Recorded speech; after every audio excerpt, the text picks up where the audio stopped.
கரத்தாலே உயர்த்தி வைத்த நல்ல நேசரே, அழகான கண்கள் என்னை கண்டதாலே முடிந்ததென்று நினைத்த நான் உயிர் வாழ்கின்றேனே. அழகான கண்கள் என்னை கண்டதாலே முடிந்ததென்று நினைத்த நான் உயிர் வாழ்கின்றேனே. இரண்டாவது ஒரு வசனத்தை வாசிக்கலாம். எசேக்கியேல் தீர்க்கதரிசன புஸ்தகம் 36ஆம் அதிகாரம் 26ஆம் வசனம் அல்ல 27ஆம் ஏதாவது ஒரு வசனம் வாசிங்க. 27 வாசிங்களா.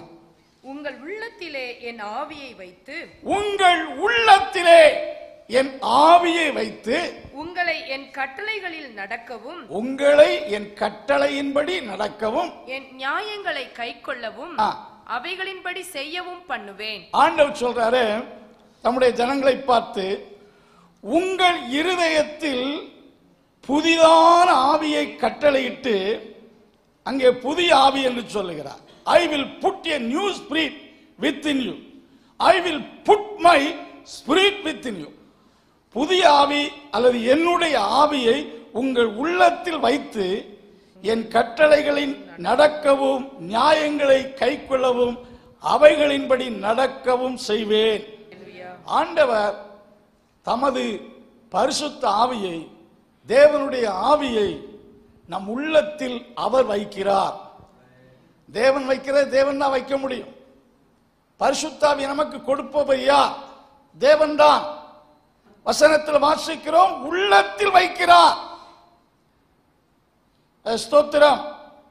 அப்போஸ்தலனாகிய பவுல் 2 கொரிந்தியர் 1:22 சொல்லுகிறார், he has given us his holy spirit in our heart. அவர் தமது பரிசுத்த ஆவியை நம்முடைய உள்ளத்தில் வைத்திருக்கிறார் என்று சொல்லியிருப்பதை பார்க்கிறோம். புதிய ஆவி, கிறிஸ்துவின் ஆவி, தேவனுடைய ஆவி நமக்குள் இருக்கிறது. வேதாகமத்திலே சிறந்த வெற்றி உள்ள தேவ மனிதர்கள் அத்தனை பேரும் தங்கள் சுய பலத்தால் அல்ல, அவர்களுக்குள்ளே தேவன் வைத்த அபிஷேகம் அல்லது ஸ்பெஷல் ஸ்பிரிட். வேதத்தில் வாசிக்கிறோம், காலேப் வேறே ஆவியை உடையவனாயிருந்தான். காலேப்பை குறித்து சொல்லப்பட்டிருக்கிறது, he had another spirit, not human spirit. human spirit இருந்துச்சு, அவனுக்குள் இருந்துச்சு. another spirit அவனுக்குள் இருந்தது. ஆகையினால எல்லாரும் போற வழியில் அவனால் போக முடியல. அவனை சரியான பாதையில கர்த்தர் செய்தாரு, நடத்தினாரு. யோசுவாவை குறித்து வாசிக்கின்றோம். ஆண்டவர் யோசுவாவை குறித்து மோசே சொல்லும்போது, ஆவியை உடைய யோசுவாவை, நூனின் குமார், அநேக யோசுவாக்கள் இருந்திருக்கலாம். எவ்வளவு தெளிவா சொல்ற பாருங்க. நூனின் குமாரனாய் யோசுவாவை காங்கிரிகேஷனுக்கு முன்பாக நிறுத்து, உன் அதிகாரத்தை அவனுக்கு கொடு, எலியேசருக்கு முன்பாக நிறுத்து, அவன் தான் உனக்கு பின்பு ஜனங்களை வழி நடத்த போகக்கூடியவன் என்று சொல்லி, அதுக்கு ஒரே குவாலிபிகேஷன், ஆவியை உடைய. தானியேலை குறித்து பார்க்கிறோம், அவனுக்கு எல்லா ஞானமும் அறிவும் திறமையும் இருந்தாலும் அவனுக்குள்ள ஒரு விசேஷித்த ஆவி இருப்பதை ராஜா கண்டார். அது தானியேலை போல ஞானிகளும் அறிவாளிகளும் அந்த பாபிலோனில் பலர் இருந்தாலும் அவர்களுக்குள் இல்லாத ஒரு விசேஷித்த ஆவி, ஒரு ஸ்பெஷல் ஸ்பிரிட் அவனுக்குள் இருப்பதை கண்டு ராஜ்யம் முழுமைக்கும் அவனை அதிகாரியாக்கும்படி ராஜா தீர்மானித்தார் என்று சொல்லப்பட்டிருக்கிறது. பரிசுத்த ஆவியானவர் நமக்குள்ள எப்பொழுதுமே தங்கி இருக்கிறார்.